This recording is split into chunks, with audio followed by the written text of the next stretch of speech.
Hello, family and friends. Here's our April recap. The month started out in Conroe, Texas, where we enjoyed the beautiful waters of Lake Conroe. We finished the month in Park City, Kentucky.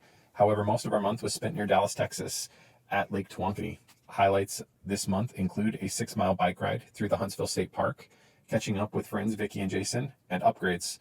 RV changes include heavier axles and trailer brakes, couches, and a new kitchen table. We love how fresh and bright the new furniture looks. Zoe thoroughly enjoys reading the Harry Potter series and has read books 3, 4, and 5 this month. She's a reading monster and looks forward to watching the movie after finishing each book. She started an online art class, which she loves, in addition to her piano lessons.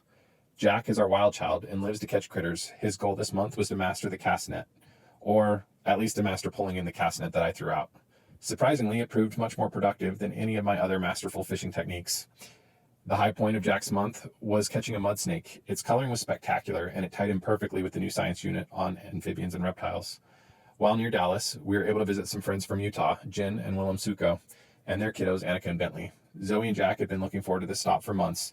Not only were they able to hang out with Annika and Bentley, but also we all took an art class taught by Jen on how to paint a sloth. Oh, and we fed the sloths. This experience was a lot of fun. We ended up ducking out of Dallas early due to weather conditions. There were several rainstorms throughout the month, but near the end of the month, some severe weather hit the area. We lucked out, and the first storm was drawn just south of us, but check out this hailstone that dropped from it. 2 days later, when another severe storm with apple-sized hail was predicted to hit, we noped right out of there. Hey, why have a home on wheels if you're not willing to move it, right? After leaving Texas, we overnighted in a campground parking lot in Tennessee that ended up not having a space big enough for us. So we moved on to Kentucky. To celebrate not killing each other after 2 days and 750 miles in the truck, we decided to take a tour of Mammoth Cave in the national park. It was awesome.